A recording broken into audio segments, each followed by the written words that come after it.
alors ni leen ko doon waxee suñu gan Maram Kairé la nekk astronome président association sénégalaise pour la promotion de l'astronomie ñu ngi lay nuyu di la ziar di la dalalaat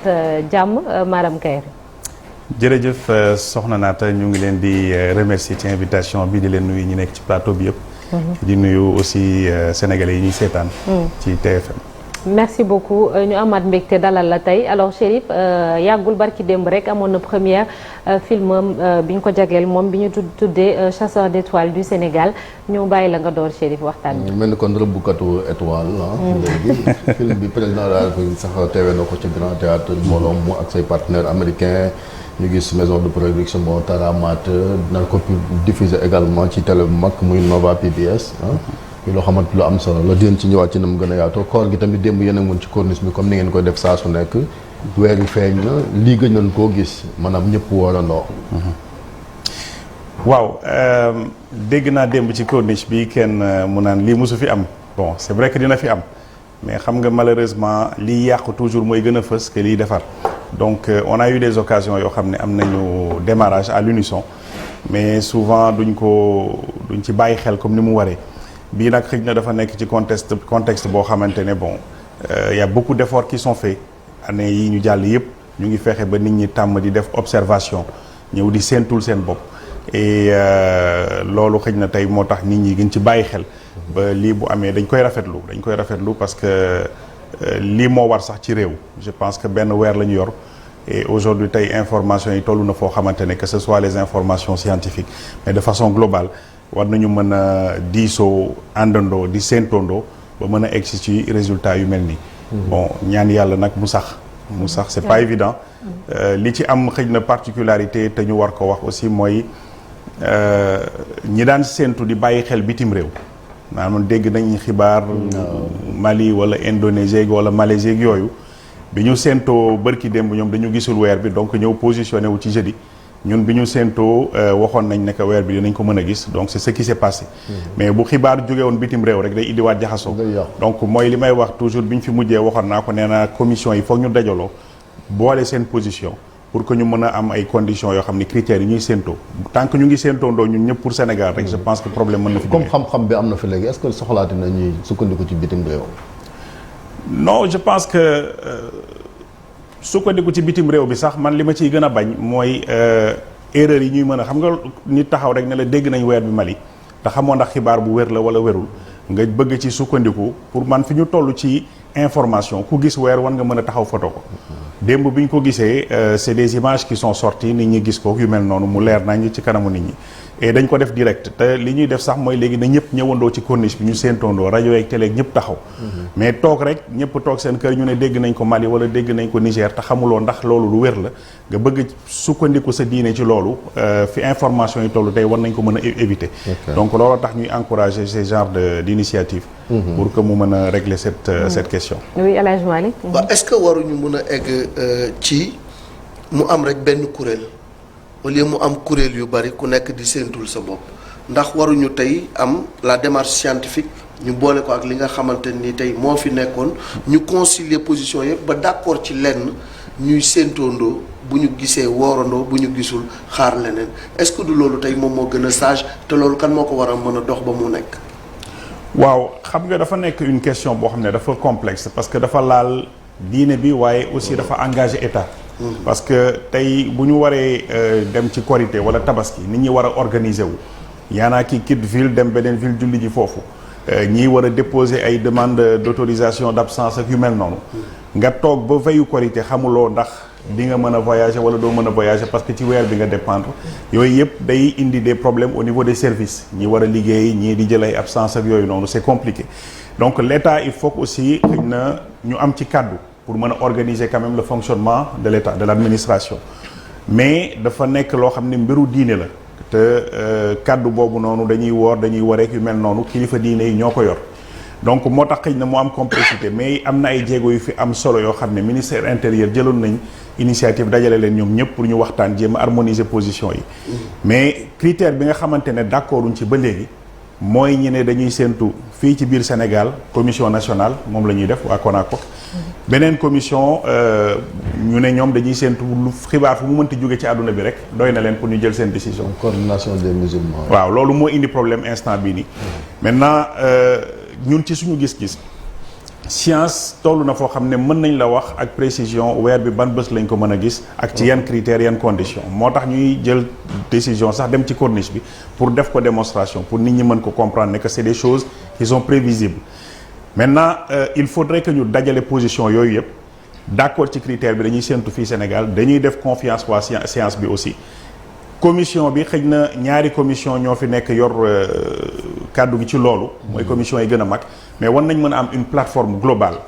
te ñun defe naa loolu mooy solution bi plateforme globale boo xam ne critère bi indi jiixi jaaxa ñu jël ko teg ko de côté xool intérêt jullit ci dara dàqul ñëpp bokkandoo woor ñëpp bokkandoo war yi ñëpp julleendoo bu ñu amee loolu noonu science day ñëw nekk benn outil boo xam ne dañ leen koy jox ñoom li diine wax loolu ngeen di def da ngeen di séentu waaye science day ñëw ñu jox leen ko benn outil boo xam ne bu jotee ni màkk di def da ngay gis ñoom ñëpp seen ulema yi dañuy toog teg seen chaise fauteuil toog jiital astronomie ñu teg seen ay télescope loolu photo yi bu ko ku ko wër ci internet bi di nga ko gis màkk ulema yëpp dañuy ñëw ci benn plateforme benn ville teg seen ay fauteuil toog astronomie ñooy wax fii la ñuy xool teg seen ay télescope bu ñu gisee gestu ne leen gis nañ ko ñu def seen déclaration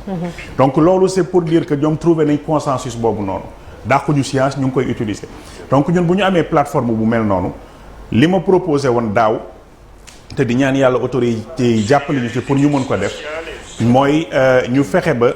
46 départements yi ñu installé département bu nekk une équipe de 30 personnes yoo xam ne dañ leen identifier yor ay seen information ñu crédible ñu former leen jox leen une paire de jumelles ku ci nekk définir emplacement boo xam ne bërëb boo xam ne bu séentu jotee chaque mois ñoom fa la ñuy dem taxaw séentu loolu day ànd ak benn plateforme numérique maanaam portail lay doon ñi nekk RTS wala commission bi fi ñuy séentoo ñoom ci RTS dañuy toog dinañ yor benn écran boo xam ne 46 départements yi fu ñu gisee weer bi ci sa téléphone rek da ngay photo bës sa localisation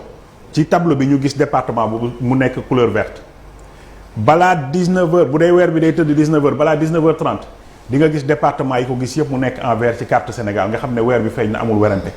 bu ko gisul ñu def mu nekk en rouge ñu xam ne que weer bi feeñul fenn donc ça c'est des choses yoo xam ne mën nañ ko jëriñoo tey da leen di permettre ñoom observation yi mu nekk lu wóor te ku taxaw ne gis nga ko da ngay jël sa téléphone photo ko ñun mën nañu xam ndax photo bi c'est authentique wala c'est pas authentique donc problème daal séentu Sénégal séentu bitim réew moo fi des waaye bu ñu teggee loolu comme gis nga année bi ñële gisuñu bitim réew rek tout le monde fait en même temps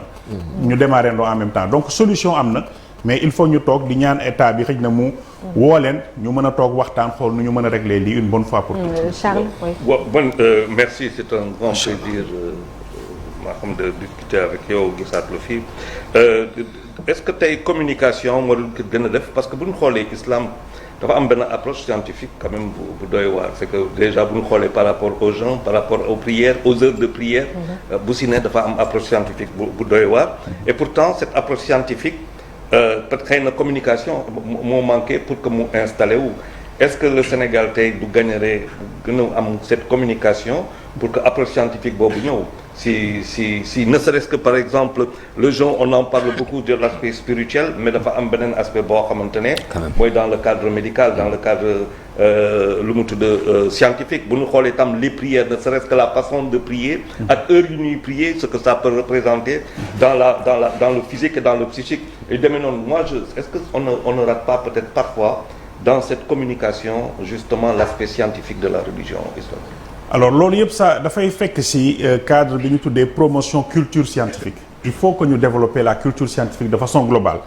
et ci biir culture scientifique boobu noonu l'aspect religieux va apparaître aussi maanaam il faut que ñoo xam ne dañuy spécialiser wu ci science ni mu feeñee ci diine bi ñu jël ko jox ko population yi ñu xam li ci war et loolu la ñu def par rapport ak film bi mu doon wax bii doog a génn Star Chasers of Sénégal biñ ma contacté ne dañuy def film bi film biographique la ñu bëggoon def ma ne leen gisuma njëriñu def film ci man ndax defuñu fi lu tax yi xëj na def ñu ne ma xëj na xamuloo mais impact bi mu am bitim réew moo tax ñu bëgg ko def ma ne leen li may ñaan kon mooy nañu yaatal film bi wane nekk astronomie xëj na tey ñu ngi nekk di liggéey ci ay mission ak NASA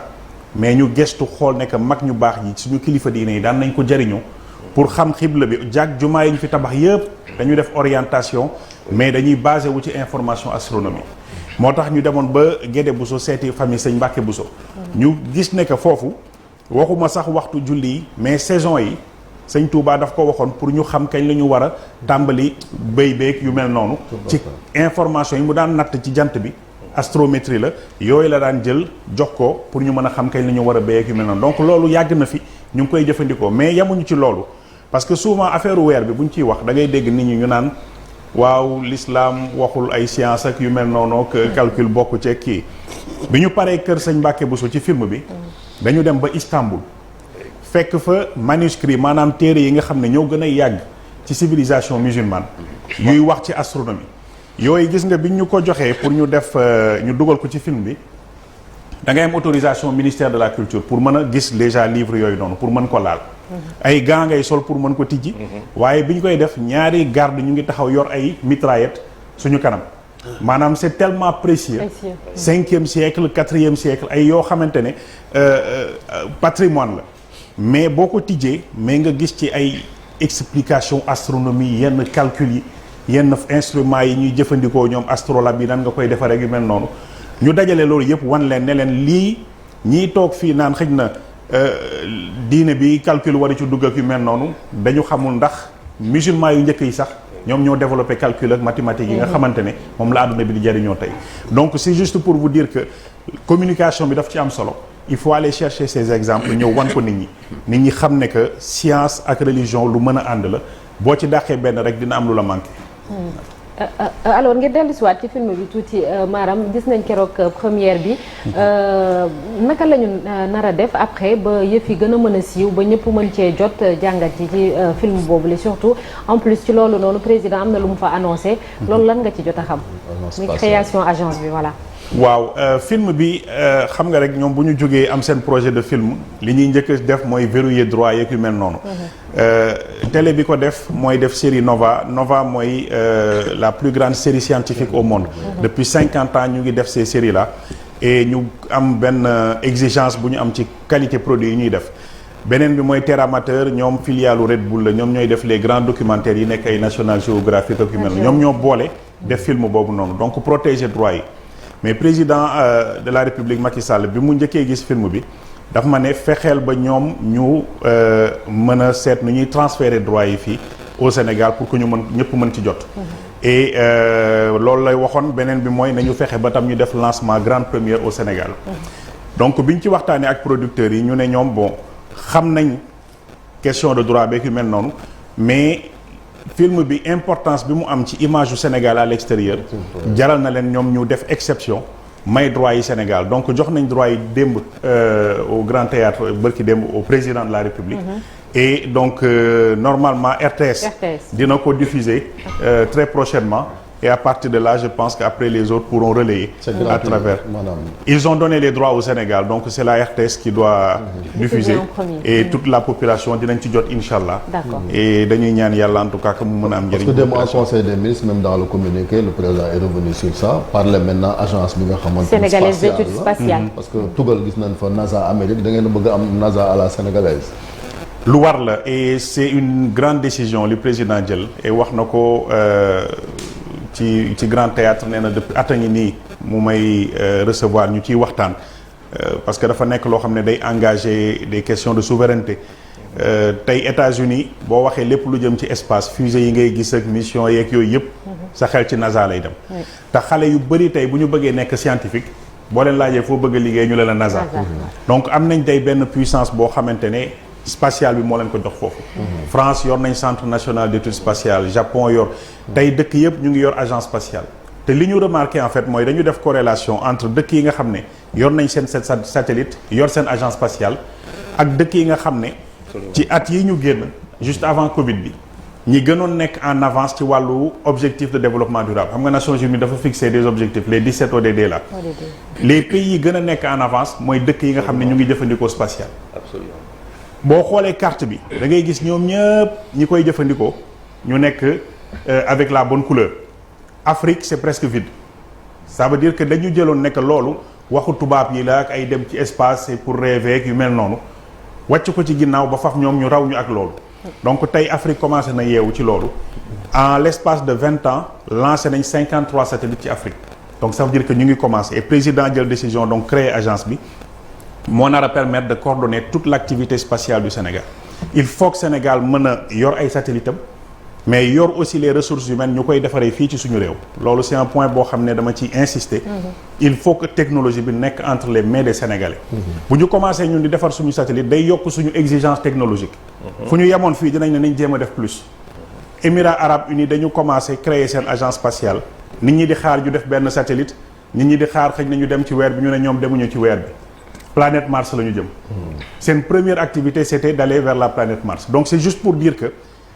ça va entraîner toute l'économie du Sénégal parce que ça va permettre une industrialisation pièces yi ñuy utiliser yu mel noonu yëpp ci wàllu satellite yi fii lañ ko nar a defaree. et jeunes yi nga xam ne ñuy créer seen ay start-up développement informatique intelligence artificielle ak yu mel noonu yëpp dañu nar a liggéey ak satellites yooyu noonu et ça va leur permettre de créer de la richesse. donc loolu vraiment dafa nekk loo xam ne njëriñ la président jël décision bi ne dina ko créer et jël aussi décision ne que dina ma tànn pour ma jiite agence boobu. donc mu nekk loo xam ne ñu ngi ko ci remercier vraiment gracieusement. ndax dafa nekk lu ñu mës a xeex suñu dund. mais est-ce que agence boobu rek doy na gap bi nga xamee ni moom la ñu am par exemple ak l'Occident naka la ñu ko mën a résorber wala wàññi ko ak nan lañ ko war a defee. alors agence bi ça va coordonner agence bi son rôle c'est de coordonner toute l'activité spatiale. mais tey espace dafa nekk loo xamante ne dootul. baal leen ma ci wax bi li ñu naan wax mbaxalu xeer xaw ma du ku njëkk kii mooy. njëkk a sóor njëkk a voilà njëkk a teg taxul njëkk a ñor. voilà dafa nekk loo xam ne tey ci àdduna bi collaboration moo koy doxal. tey ñun soxlawuñu démarrer agence bi rek créer suñu fusée. parce que ça va coûter beaucoup d'argent. mais am na ñoo xamante ne seen fusée mi ngi fonctionner ay société SpaceX ay Elon Musk tey yow mën nga defar sa satellite ñoom ñu lancer la ko donc soxlawuñu tey di diirante mbagg ak ñoom. li ñu bëgg mooy transfert de compétence bi fii mais que suñu projet yi ñu yor yëpp ci wàllu urbanisme que ce soit sécurité défense que ce soit éducation santé yi nga xam ne dañuy soxla données yi jógee ci satellite yi ñu mën di ko réaliser à partir du Sénégal mais pour ay feeru lancement beeg yu mel noonu ça va être la collaboration l'espace en fait c'est secteur bi nga xam ne moo ëpp collaboration ci àdduna bi donc on va travailler avec des partenaires yoo xamante ne tey pare nañ pour jàppale Sénégal et agence bi day ñëw rek gën a accélérer les choses incha allah. mais est-ce que si wàllu parce que dañuy wax c'est un domaine quand même scientifique très pointu te bu ñu xoolee Sénégal nii actuellement suñuy ndaw yi ci série scientifique yi. le ratio au baccalauréat par exemple wàcc na en dessous de 10%. donc est-ce que tey amul loo xamante ne war nañ ko liggéey bu baax a baax pour que xale yuy def science. En tout cas classe scientifique yi gën a bëri série scientifique yi gën a bëri beneen affaire bi mooy quand même dañuy wax dans la recherche ak le budget bu ñu xoolee defe naa c'est lundi ou mardi Chine ak Russie dañu signé ay accords yu doy waar si wàllu recherche à la science yu doy waar te ñun investir ñu secteur boobu est-ce que laajul que tey ñu commencé filière scientifique ba dans les écoles mais aussi bu ànd ak budget bu am maanaam. waaw à deux niveaux d'abord au niveau éducation nationale déjà le président avait pris la décision de réorienter le système vers les STEM sciences technologie ingénierie et mathématiques et loolu c'est une réalité maintenant au niveau du ministère de l'éducation nationale ñu ngi def ay jéego yoo xamante ne fexe ba élèves yi dellu si waat ci filière scientifique yi ça passe par un travail de terrain te boo xoolee gis nga ASPA tey association sénégalaise pour la promotion de l'astronomie li ñuy def yëpp depuis 17 ans à titre bénévole lañ koy def sax mais c'est aller chercher les jeunes dans les écoles di indi télescope yi di leen wan xale yi bu ñu ko gisee dañu naan ah man de dama ko doon jàng ci livre yi mais mosuma woon gis luy planète mosuma woon xam lii ak lële et finalement ñoom ñëpp ils veulent devenir des astronomes des physiciens des astrophysiciens donc aller sur le terrain leur montrer la réalité de li ñuy jàng ci livre yi et ça c'est un travail qui est en cours et on a espoir vraiment que ça portera ses fruits bientôt boo xoolee sax maa ngi koy wax mardi gras bi passé photo bii nii ak combinaison astronaute bi il y a un enfant ku jëloon boobu xale bi mais je reçois aujourd'hui qui fait des émules quoi gis nañ même à Diourbel xale boo xamante ni Malick Ndiaye le jeune Malick Ndiaye qui fabriquait sa lunette astronomique et tout aujourd'hui on reçoit 10 à 20 messages par 15 jours de parents qui disent mon fils veut devenir physicien astronome fan la war a jaar ak yu mel noonu. Donc c'est pour dire que les choses sont en cours. Maintenant au niveau de l'enseignement supérieur loolu on peut en parler parce que nekkoon naa fa conseiller technique. Il y a eu un investissement immense. On a reçu votre ancien patron Mary Teuw ici hier. C'est ça exactement. On a fait un investissement immense pour augmenter les capacités de la recherche scientifique. Et loolu boo déglee boo xoolee la cité du savoir bi ñuy wax ci Diamniadio, il y a le supercalculateur qui a déjà été acheté mi ngi foofu noonu. Ça coûte beaucoup d'argent mais ça va aider tous les secteurs d'activité du Sénégal de façon générale. Les laboratoires ont été équipés. Donc ñu ngi commencé président annoncé na sax pendant la première du film un équipement de plus de 52 milliards qui arrive qui va être inauguré prochainement pour les laboratoires. Donc ñu ngi koy def et ça commence mais li ci ëpp solo mooy fexe ba ndaw yi dellu si waat ci filière scientifique yi parce que lu ñu mënti def tam ci kaw bu xale yi toppul rek ci ginnaaw dinañ xëy bés dootuñu amati scientifique. Donc là ñu ngi am yaakaar ne que les choses il y aura des bourses matériellement. Oui, ça existe. Il y a même des bourses vraiment d'incitation qui existent yoo xamante ne yenn yi c'est pour les filles pour encourager les filles à être dans les filières scientifiques. Am na yoo xam ne c'est un fonds d'investissement pour la recherche, le FIRST qui est au niveau du ministère de l'enseignement supérieur qui donne beaucoup d'argent pour des chercheurs à développer des domaines de recherche dans l'enseignement supérieur. Donc les efforts sont là. Mais il faut aussi tamit ñu waxante benn information boo xamante ne nit ñi parfois xamuñu ko mooy que li gën a ñàkk sponsoring au Sénégal mooy science. Parce que nit ñi dañu jàpp ne que bon science c'est affaire u laboratoire la ak rester dans vos coins souvent dañuy jàpp sax ne ay pas yu màgget la ak yu mel noonu xam nga boo waxee scientifique rek pour ñoom pas bu màgget la ak sikkim bu weex beeg yooyu. Alors que science day indi réponse à toutes nos priorités. Vraiment. Donc tey bu ñu mënoon am lii ngeen di def nii tey ñu permettre ñun wax ci wàllu science beeg yu mel noonu mais bu ko ñëpp defoon dina tax population yi gën a bàyyi xel ci loolu investisseurs yi gën a sawar ci loolu et puis sponsors yi gën a sawar. Mais tey dama koy wax am sponsoring pour lamb moo gën a yomb am sponsoring pour un événement scientifique.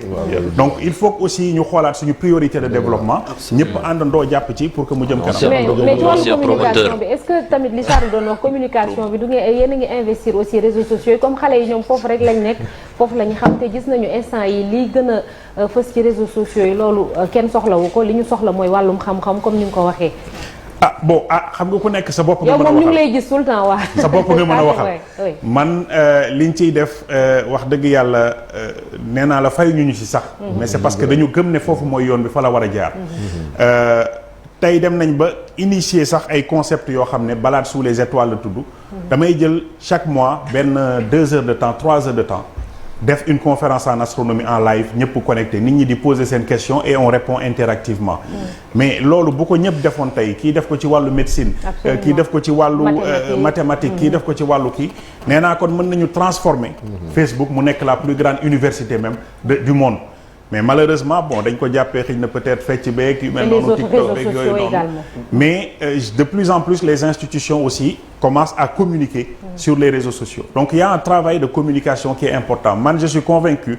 que la victoire de la science ça passera par la communication et ça va être un travail de terrain et un travail aussi sur les réseaux. Mais pour le processus accélération des particules c'est le groupe Futurs Médias est le meilleur partenaire. Mais nous sommes là et nous vous remercions par rapport à ça mais pourquoi ne pas envisager tout de suite? Prenez l'engagement. Moi, je suis disponible. Nous sommes tous disponibles. Faisons des capsules scientifiques de 3 minutes qu'on fait passer parfois. Am na loo xam ne maa ngi leen koy ñaan depuis ay at. te yéen ñëpp ko ragal a def. li El Hadj Assane Gueye di wax nañ ko wax te dee. Chaque jour ngeen def bulletin météo. waaye seen bulletin météo heure de lever du soleil heure de coucher du soleil. kenn sañul wax heure de lever de la lune heure de lever du coucher de la lune. bu ngeen tàmmoon télé yëpp di ko defandoo. wax ne que bés nangam chaque jour weer bi lever soleil coucher soleil. lever lune coucher lune. dina dem ba benn moment bu ñuy séentooti weer du jaaxal kenn. parce que dinañ xam heure bi weer bi tëdd xam ne ancré dans les habitudes. télé tubaab yëpp bu ngeen xoolee bu ñu koy def dañuy def ñaari la ñuy bindandoo. waaye jàppale leen ñu ci loolu bu tàmbalee. mais ça a rapport avec quand même les marées. Ça le coordonnateur l'a bien entendu Mortala. mais ku sañ a wax war marée haute marée basse. sañ a wax heure de lever coucher ñoo ànd mais kenn sañu ko bind xaw ma lu tax. donc c'est juste pour dire que on doit travailler tous ensemble pour régler cette question-là de la culture scientifique et léegi li ci des xëy na mooy trouver des petites émissions bu ñu amee ay capsules 3 minutes c'est quoi une galaxie on explique rapidement le système solaire on explique rapidement mais ça c'est des choses yoo xam ne même bu amul sponsoring sax war nañ ko mën a jàllale 2 minutes 30 ci télé yi nit ñi di ci jàng et ça peut venir avant le journal avant le truc nit ñi di ci jàng à l'image de ce que fait Astou Mbène Thioub mais en français peut-être on peut faire des émissions comme voilà ça. donc je pense que daal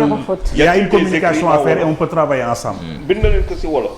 mais est-ce que am na loo xamante ne wala lu ngay def nii en wolof peut-être que dina gën a yomb peut-être que maanaam accès à l'information ak connaissance yi. C'est exactement ça dans toutes les langues nationales. D'ailleurs, on avait un projet de construction de planétarium au niveau de Diamniadio, dans la Cité du Savoir. C'est une grande salle de cinéma qui fait à peu près 50 places, où on peut venir découvrir l'univers en restant assis sur nos fauteuils. Ce projet-là est en cours au niveau du ministère de l'Enseignement supérieur. Mais planétarium boobu li ñu décidé woon mooy les séances, ça va être en français et dans toutes les langues nationales quasiment 6 langues nationales yu ñu retenir woon. Mais ku nekk mën na jóge tey délégation jóge Fuuta ñëw toog ci salle bi en pulaar ñu expliquer la c'est quoi l'univers ak yëpp nga koy gis comme ça là dans un dôme donc yooyu c'est des démarches yoo xam ne yëpp initié nañ ko ñaan yàlla mu sotti mais capsule yii nii bu ñu ko defee tey capsule bi 2 minutes 3 minutes mais on le traduit dans les autres langues et puis on le fait passer Eclipse moom kañ la nga fi xaaraat donc ñu annoncé woon nga fi benn Eclipse de non Eclipse année prochaine incha allah mais Eclipse de lune partielle lay doon waaw Eclipse partielle lay doon les grands événements bu amee moom on vous l'annonce très tôt éclipse de soleil ak yu mel noonu on l'annonce assez tôt et di rafetlu aussi seen taxawaay ci loolu parce que bi suñu njëkk a daje defe naa éclipse 3 novembre 2013 la woon presque 10 ans ngeen ñëw def ci benn couverture yi ñu doon takkal boobu voilà c'est ça di ñëw di seetaan exactement et bi fi mujj am éclipse de lune bi aussi on l'avait annoncé ici et ça s'est produit exactement comme ça photo Sëñ Touba yi aussi éclipse xam nga ñu lay déglu jàpp nañu weer wi jàpp nañu jant bi jàpp nañu weer bi jàpp nañu jant bi kañ la ñuy jàpp weer wi kañ la ñuy jàpp jant bi exactement ñun dañ daan toog di ñaan rek jëmale laaj mu saman pour ñu bàyyi weer wi jant ndax lu ne gëm nañ ko fi science daal baax na dem ci jàkka yi waaw loolu moom ak naan je parlais des photos de Sëñ Touba yoo xamante ni dina authentifié na leen avant sax ñu koy wax fële ci Lyon yow def na ci benn travail bu am solo boo xamante ni firndeel na ni quand même lii photo yi ku tedd ki la naka la mën def ba archive yooyu wala yu ni mel aussi ñu mën cee jot maintenant waaw bon photo yi je pense que le travail a été fait maanaam def nañ délégation benn comité qui a été mandaté dem nañ jënd photo yi donc photo yi xam naa dina dellu si waat ci Sénégal c'est un patrimoine national ñun li ñu mënoon la ñu def ci njëlbeen 2020 bi ki ko yoroon album bi Mathieu bi mu ko njëkkee def ci site bi dañ ma contacter ne ma est-ce que gis nga photo yi ma ne yan photo ñu ne nee nañ photo Sëñ Touba donc ñu waxtaan ceeg ay kilifa ñu ne ñu xoolal ñu ko bi ñu ko defee pendant 2 jours lañ ci sëgg après bon ma bind benn publication ne pour le moment ñu ngi koy jàngat waaye bu ma sañoon photo yi du rëcc Sénégal waaw maa ngi ñaan mu rëcc ñaan Sénégalais yi photo yi bu mu leen rëcc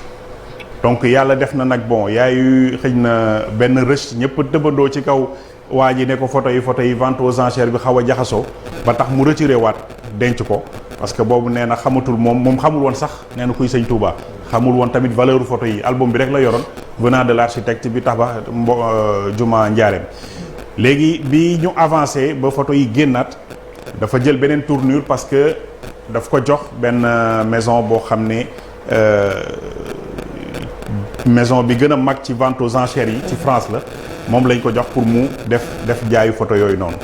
et ñi def enchère bi aussi ils sont crédibles ñoom def nañ toute l'expertise pour mën a confirmer effectivement ne que photo yi te am na ñu daan sax waaw vente aux enchères bi est-ce que ñoom kii ma ne leen enchère bitim réew il faut que ñu comprendre ne que du caaxaan parce que ñoom sañu ñu jël loo xamante ne valeur bi ni mu toj def ko enchère te jëluñu les garanties nécessaires avant ñuy egg ci loolu dañu daan toog di imaginer mag ñu baax ñi di imaginer Sëñ Touba ñëpp gis nañu ay dessin wu Sëñ Touba ñu imaginer ko gaynde gi ñu imaginer ko fii nit ñi toog di ko dessiner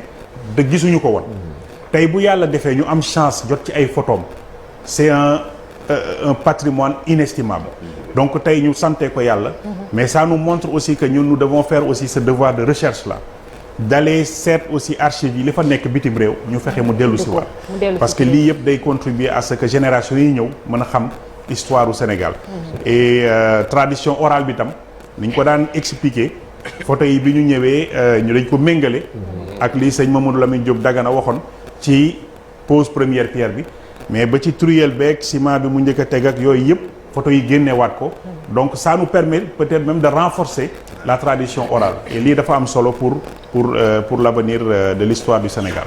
Merci beaucoup Maram Kairé jiite association sénégalaise pour la promotion de l'astronomie kon ñu ngi xaar instant yi film bi kon Star Chasers of Sénégal ci RTS ngir ñu mën koo seetaan merci beaucoup. bi tam nañ ko bind ci école yi nee nga l'espace est ouvert à tous. il appartient à tout le monde. ça c'est votre comme d'habitude il coupe la parole. ni Abdou Diouf ne woon l'apartheid mooy crime contre l'humanité nañ ko doon bindee ci école yi. sa bopp aussi nañ ko bind pour ñaax xale yi ñu dem defi science. Cheikh Anta Diop nee na formez-vous armez-vous de science jusqu'aux dents. La phrase I believe space is for everyone maanaam dama gëm ne espace bi ñëpp ko bokk. donc lu ñëpp bokk nag. c'est ouvert à tout le monde. ñu bañ a amati complexe rek naan tubaab yee ko moom ak yu mel noonu lu ñu mën a def rek mën nañ ko def tey événement bi fi am Grand Théâtre waa NASA ñoom ñëpp a ñëw teewee ko. donc ça montre juste que. am na considération bu ñu jox et nous sommes à la 3e mission que nous faisons avec la NASA donc waruñu am complexe par rapport à ces questions. astéroïde bi merci Maram Kairé merci ñu ngi lay ñaanal kooru jàmm. et puis bonne journée merci beaucoup. au revoir ñu jàll ci l'observateur ak record li ñu xëyee tey jii.